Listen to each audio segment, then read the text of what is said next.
Hello, it's Lion here with HobbiesofaMan once again, and today we're going to be doing another comic book review. Today we're going to be looking at The Least We Can Do issues 1 through 6, and this is the first part of the story, I think. It's like the first arc in the story, and the trade paperback is about to come out as of recording this, although by the time this comes out, I think it will have already come out, and it's supposed to look like this. So if you guys are interested, check it out, look for it, and yeah, so let me show you what they look like. Then we'll talk about the book facts, and then I'll talk about my opinion a little bit and why I decided to reread this, even though I've technically already read it while it was coming out, right? So this is The Least We Can Do, issue 1. Then we have issue 2, issue 3, which I kind of like, 4, 5, and 6. And it's written by Yolanda, which I guess would be like Yolanda, Sanfardino, and Elisa Romboli is the artist and the colorer, I think. And let's see, the editor would be Laura Tavishadi, and the production manager, I guess, would be Craig Arnett, and someone else is tagged here as well, Jim Valentino. I don't know who that is, but yeah, so it seems like it's a two-man team kind of thing, and it's published by Image under the Shadowline imprint, I guess would be the right term, and it's a Teen Plus title, so I'm guessing that means 16 plus. And the genres here are post-apocalyptic fantasy, more or less. Basically, it's set in England, post-apocalypse of some sort, and there's magical elements there, so pretty cool. Does not have an adaptation, and I can actually see this kind of being adapted similar to Vox Machina, that kind of same, like, slightly irreverent, kind of funny, but also kind of serious vein. Which would be pretty cool. And my rating for this is actually a 3 out of 5. I liked it, but I didn't really love it. And honestly, I think it's one that I'm not really going to collect further. And I might actually end up selling this off at the end of the second quarter of the year because I liked it, but I didn't really love it. And I feel like there's a lot of issues with how the storyline and the world building were handled that didn't really work for me.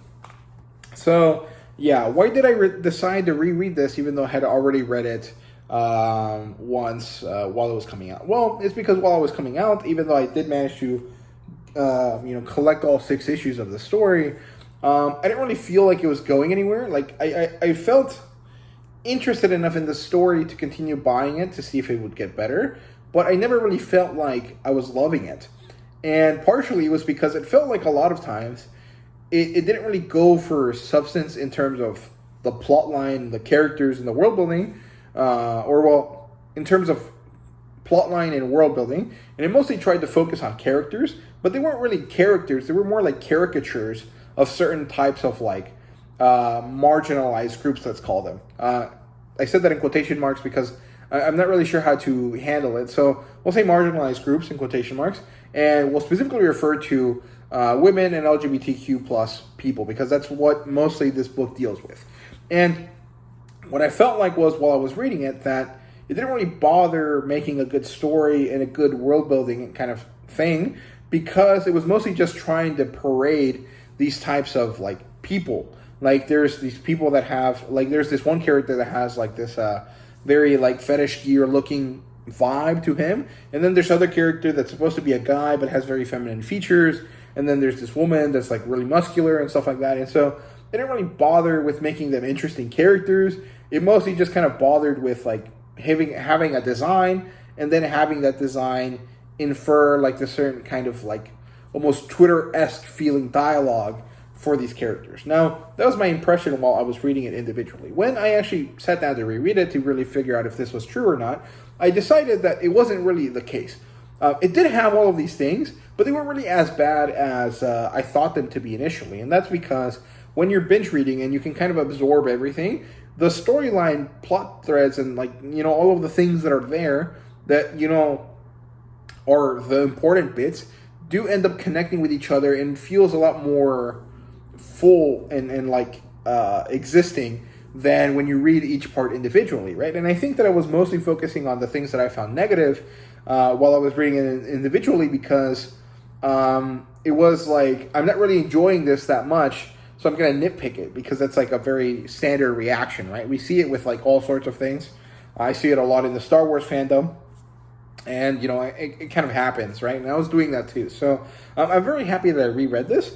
But I honestly feel like it doesn't, like, it ended up being the same, I guess, because I liked it more than I thought I did, but it wasn't really enough to keep me engaged after the fact. So I finished reading it, and I liked it, but I'm not really going to keep it. So it is what it is. But I don't really think it's a bad story, nor do I really feel like it's just trying to coast on the fact that it's kind of like an identity politics type thing. Because I really don't think that's the case anymore. I did initially think that while I was reading it, though. So let's get into it. The premise here is that there's this girl. Her name's Uriel, and she is kind of like a very high member of society, and she doesn't really think that the way that her society is structured is good. So she joins a rebel organization called the Eclipse in order to follow her dream to share the power of these magic stones with everyone in the world, with everyone in her kingdom, to kind of make it more egalitarian, to make it more meaningful and good for people. So I really like this kind of premise. I really like this character a lot. Uriel is a very cute girl, just as it is, but also very interesting and kind of down-to-earth, not necessarily innocent, not necessarily naive, but kind of like empathetic character that I really, really like. So, yeah. Plotline wise, we basically start with the stealing of this magic stone that glows yellow or gold, I think is what it's supposed to be. And then we see the same girl later walking across this market trying to make headway with some people, trying to find a way to get this group of people to accept her. And eventually they do, mostly out of like necessity. We need to get her out of the street, so let's let her join us. And so she ends up joining the rebels, and we have this cute little bit of exposition that I really liked. Mostly, I really enjoy the way that exposition happened, but I feel like the exposition wasn't carried out to the best of their abilities because it was a little bit confusing and it didn't really make sense. And I felt like sometimes it felt like it was missing key bits of information that should have already been explained but weren't. And so that kind of sucks there, but you know, it is what it is. It's not that big of a deal. But this first little bit of exposition is really, really cute, and I really like how it works. So we meet the rebel leaders, and we see the combat training that these characters are supposed to be going through. And then she's assigned to a team. And initially, she's not well liked because she is basically a high society person, and everyone else is kind of low society, and they've suffered a lot because of the high society people. And it's pretty interesting. Generally, I also find it to be a little bit too on the nose sometimes because she's like almost basically the only white person, and then everyone else in the rebel forces are like darker skinned, although her team does have one other white person looking type character. And so sometimes it felt like it was a little bit too on the nose of like the white guys are bad, which is not that big of a deal, honestly. Star Wars did that too. It's not a problem, but it's a little bit too on the nose sometimes. It kind of bothers me a little bit. So eventually we kind of continue the story, right? And so there's a lot of training and lots of like lore explained about the characters, or like the reason why the rebels exist, and then a lot more training. And then we get introduced to Sam, who is the leader of Uriel's team, and she's a very badass character. I quite like her a lot as well, but her backstory is really sad, and I really felt for her. It was a very good story. I liked it, but it was also very like crap. This kid has gone through some stuff, right? Then a lot more training, and then finally Uriel manages to unlock her powers. And the reason why there was so much training was because she was not able to. Because basically, the way the stone works means that you have to think that what you're doing is the right thing, and she didn't really have strength of conviction up to that point. So she managed to unlock that conviction, and then therefore unlock her powers. And I quite liked that. I thought that was really, really good. So then there's more training, and then eventually they finally get on a heist mission, which is on this train. They're trying to take these cargo, what are they called? Cargo trains, I guess, off the rest of the train so that they can keep them. And it worked well. I liked it. I thought it was a good kind of bit there, and it actually helped us introduce or maybe like a character that was going to be important later on a lot more. So then we start with a resource distribution type story, which happens really quickly, and it's mostly just so Uriel, who's the new character, the new person in the team, can convince the leader to try to change the whole system of their rebel alliance to fit like a certain need that she thought was necessary, which Ultimately, she's right, but the thing is that, like, I really don't like this idea of, like, this brand new character that everyone is very upset with, or that everyone is, like, unsure about, managing to kind of convince the leaders of doing something, just kind of, like, off the cuff, right? But it kind of works. It was written enough, there was enough written into it so that it kind of worked, but also, I don't know, it felt a little too rushed, and I think that that's mostly a comic book issue, not necessarily this story's issue, but because there's a lot of things that happen in this that are kind of like compounding themselves. Every issue seems bigger than it is, right? So it is what it is. And then we have another heist mission, which is cool. And before that heist mission, actually, I forgot to mention an infiltration mission, which is basically like there's a ball. We have to go to this ball so that we can get information. And I actually really enjoyed this part of the story too. Then the final heist mission was also really, really awesome. I liked it a lot. It was very tough, but it worked out, and it kind of ended up really nicely. And then there was this kind of like insta-love situation. Well, not really insta-love because it was set up from the very beginning, but the kind of enemies to lovers type feeling of the story felt a bit too rushed.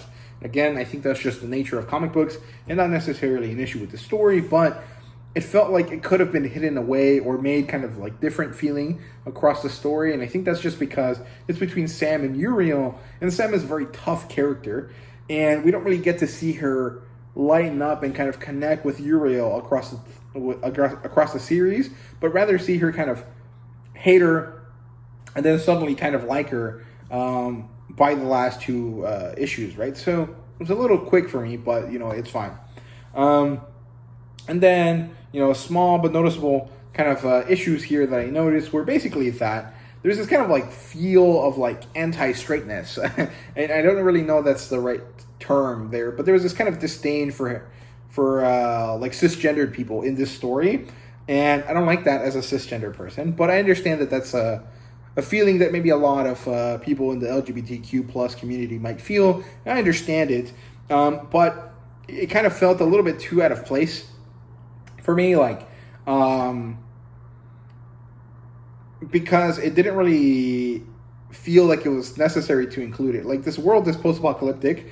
There's this very clear distinction in social classes, and this distinction in social classes is caused by this magical power.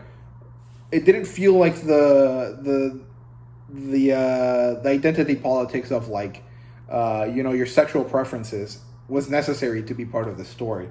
But I think mostly it's just because I was offended by the way that they worded things.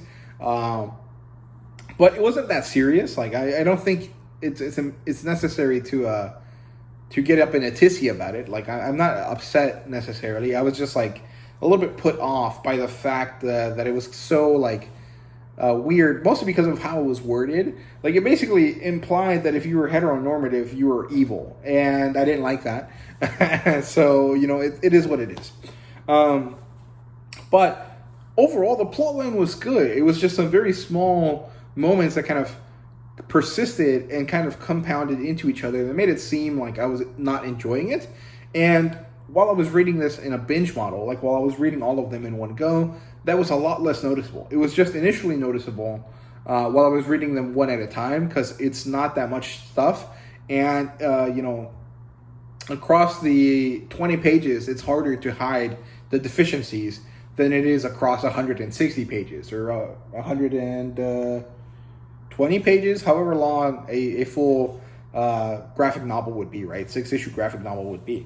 So it is what it is. In terms of characters, we have a lot of them, but there's only 4 of them that matter: Sam, Uriel, Thro, and Lamia. And I like all of them for different reasons, but I don't really love their character designs all that much. Uriel looks good.